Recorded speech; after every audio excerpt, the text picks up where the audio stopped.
pagi, selamat berjumpa kembali dengan saya Alexander Putra.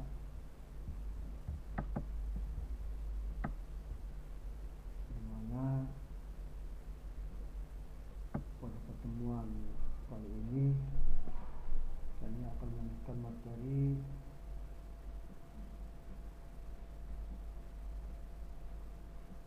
dari pelajaran otomatisasi tata kelola humas dan protokolan,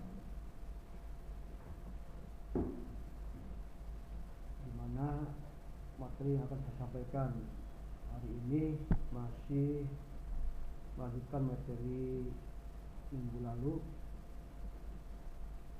yaitu masih akan kita bahas tentang materi konsep dasar keprotokolan, masih dalam submateri ruang lingkup keprotokolan, di mana minggu yang lalu sudah saya sampaikan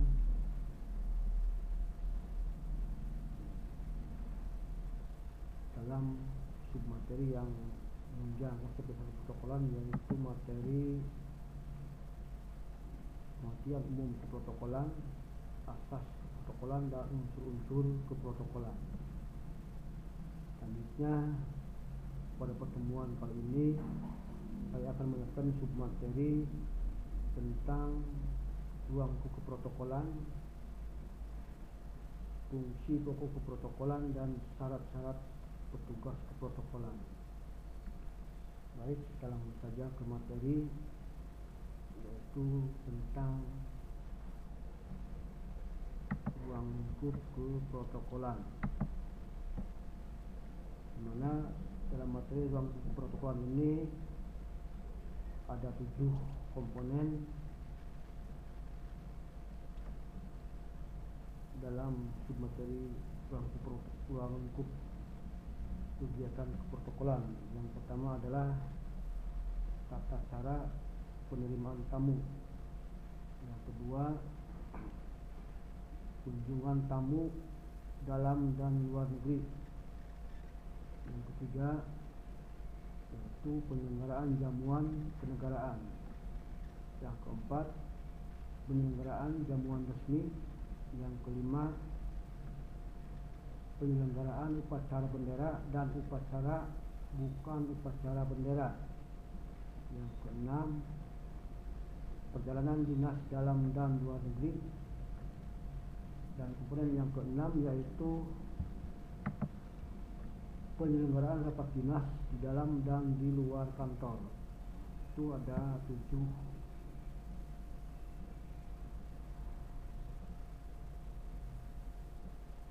komponen yang ada di submateri ruang lingkup kegiatan keprotokolan. Baik, kita bahas satu persatu ketujuh komponen tersebut. Yang pertama adalah tata cara penerimaan tamu.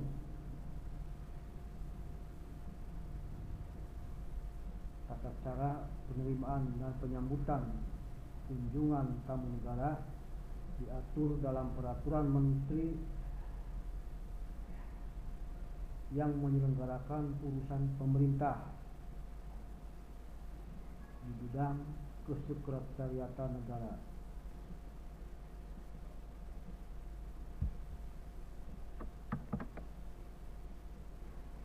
Tata cara penerimaan tamu pemerintah dan tamu lembaga negara asing dilaksanakan secara seksama dan terkoordinasi.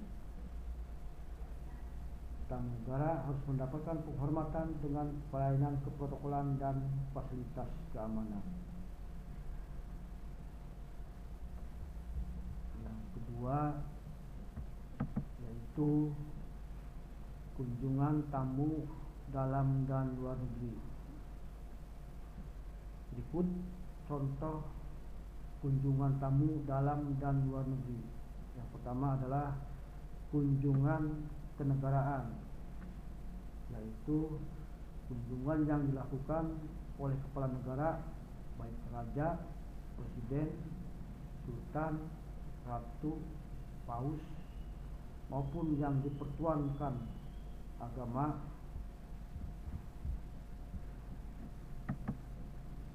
dalam suatu periode masa jabatan dan baru pertama kali diadakan. Kegiatan ini bertujuan memperkenalkan diri atau mengawali suatu perjanjian kerjasama antara kedua negara dalam suatu bidang tertentu. Yang kedua, kunjungan resmi.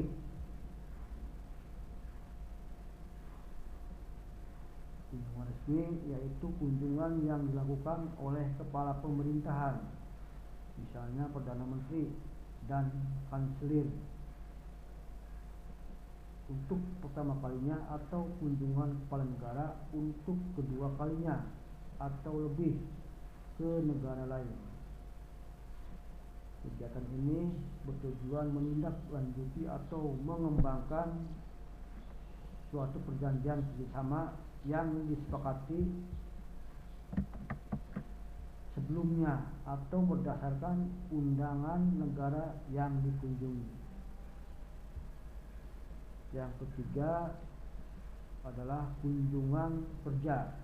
Kunjungan kerja yaitu kunjungan yang ketiga kali atau lebih oleh kepala negara ataupun kepala pemerintahan ke suatu negara tertentu. Kunjungan ini dilaksanakan dalam rangka menghadiri pertemuan-pertemuan internasional, misalnya konferensi tingkat tinggi. Itu tentang kunjungan tamu dalam dan luar negeri. Yang poin C yaitu penyelenggaraan jamuan kenegaraan.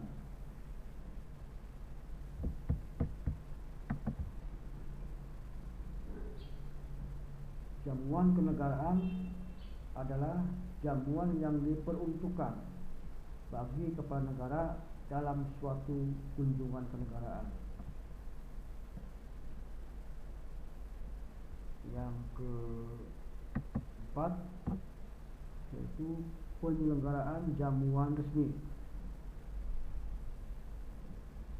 Jamuan resmi diperuntukkan bagi kepala pemerintahan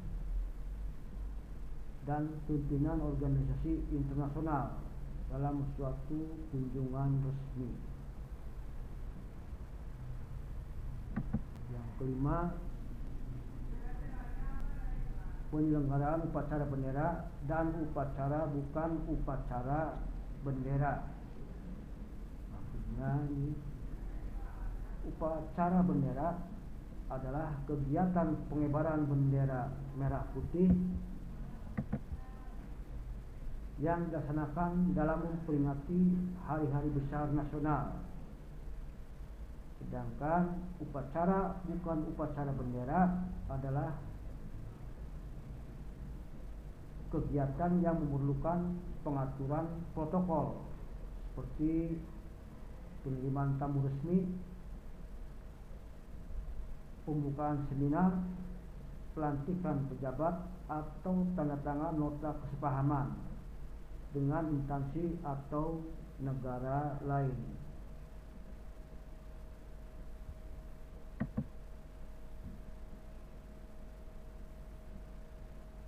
Selanjutnya, materi yang kelima dari ruang lingkup keprotokolan yaitu fungsi keprotokolan, di mana dalam fungsi pokok keprotokolan ini ada 6 fungsi. Di antaranya adalah yang pertama fungsi perencanaan, yang kedua fungsi pengorganisasian, yang ketiga fungsi penggerakan, 4 fungsi pengawasan, 5 fungsi pengkoordinasian, dan yang keenam adalah fungsi pengambilan keputusan. Mari kita bahas satu persatu tentang 6 fungsi pokok keprotokolan ini.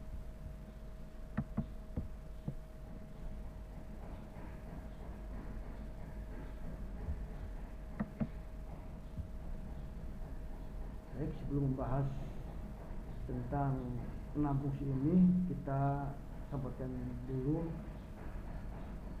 tentang fungsi keprotokolan.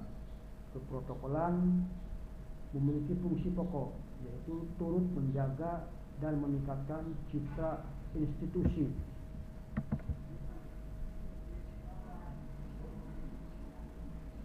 yang pada umumnya memiliki serangkaian aturan atau tata cara yang menjadi rujukan ketika mengadakan acara resmi atau menyambut tamu yang berkunjung ke institusi kita. Kita bahas satu persatu tentang fungsi keprotokolan. Ada 6 fungsi. Yang pertama yaitu fungsi perencanaan. Fungsi perencanaan yaitu fungsi yang mengatur tentang tujuan suatu negara, fungsi perencanaan yaitu fungsi yang mengatur tentang tujuan suatu acara yang akan dilaksanakan. Fungsi perencanaan meliputi pemilihan waktu, tempat, dan situasi yang akan digunakan. Yang kedua atau fungsi yang kedua yaitu fungsi pengorganisasian.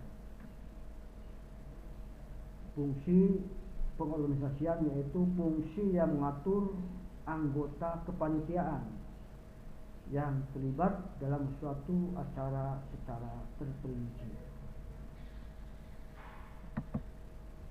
Yang ketiga, fungsi penggerakan. Fungsi penggerakan yaitu fungsi yang memiliki tugas sebagai pengawas dan pendorong anggota-anggota yang terlibat dalam suatu acara. Yang keempat, fungsi pengawasan. Fungsi pengawasan yaitu fungsi yang digunakan sebagai suatu alat untuk memberikan pengamanan dan rasa jera bagi karyawan yang tidak memenuhi peraturan. Fungsi yang kelima yaitu fungsi pengordinasian, yaitu fungsi yang mengatur sikap kekompakan kerjasama pada setiap anggota dalam suatu sistem keprotokolan. Dan yang keenam adalah fungsi pengambilan keputusan, yaitu fungsi yang bertujuan memutuskan segala sesuatu yang berkaitan dengan hasil perencanaan suatu kelompok keprotokolan yang digunakan pada suatu acara. Itu tentang fungsi pokok keprotokolan. Selanjutnya kita lanjutkan ke materi yang keenam, yaitu tentang syarat-syarat petugas keprotokolan.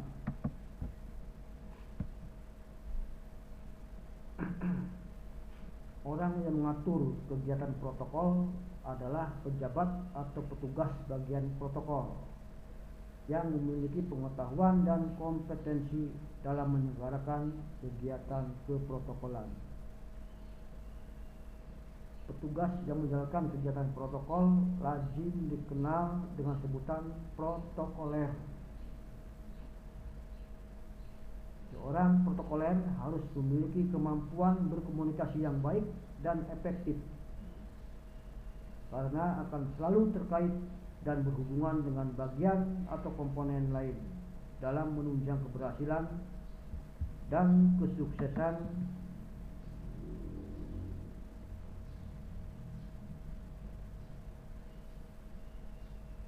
acara secara keseluruhan. Protokoler yang baik harus memenuhi beberapa syarat. Syarat untuk menjadi seorang protokoler terbagi menjadi dua, yaitu syarat umum dan syarat teknis.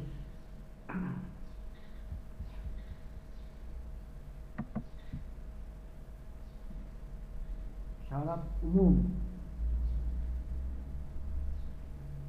beberapa syarat umum menjadi seorang protokoler, yaitu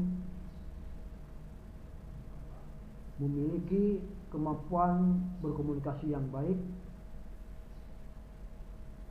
bermental kuat, dan kepribadian yang tangguh. 3. Kreatif, terampil, dan cekatan, mampu menguasai dan mengendalikan situasi. Yang kelima, peka terhadap perubahan dan permasalahan yang timbul, mampu mengambil keputusan dengan cepat dan cermat, sopan dalam memahami etika bersosialisasi. Selanjutnya adalah menghargai orang lain, percaya diri, berpenampilan menarik, pandai memilih busana sesuai dengan acara, mampu berbicara dengan tekanan atau volume suara yang baik, dan berwawasan luas. Itu berupa syarat untuk menjadi seorang protokoler secara umum. Yang kedua yaitu syarat teknis. Beberapa syarat teknis menjadi seorang protokoler. Di antaranya, pertama, harus menekuni bidang tugas masing-masing dan dituntut untuk turut memperhatikan kepentingan bidang lainnya. Yang kedua, dapat mewujudkan aparat pengelola yang efektif dalam iklim yang kompak, tertib, dan berwibawa dalam kondisi yang berasaskan kekeluargaan guna menjamin keberhasilan pelaksanaan tugas. Yang ketiga, dapat menguasai segala permasalahan, tetapi tidak hanya melaksanakannya sendiri. Yang keempat, memahami arti pentingnya dekorasi, kebersihan, dan keamanan tempat berlangsungnya kegiatan. Yang kelima, memahami prinsip-prinsip manajemen yang baik. Dan hal teknis yang keenam yaitu mampu berpakaian yang baik sesuai dengan kaidah ketimuran. Nah, mungkin materi pertemuan kali ini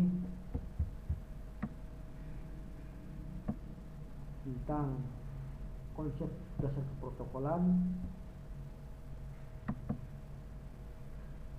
Saya cukupkan dulu sampai di sini. Insya Allah pada pertemuan berikutnya akan saya sampaikan kembali, masih melanjutkan tentang materi konsep dasar keprotokolan. Baiklah, untuk pertemuan hari ini saya akhiri. Assalamualaikum warahmatullahi wabarakatuh.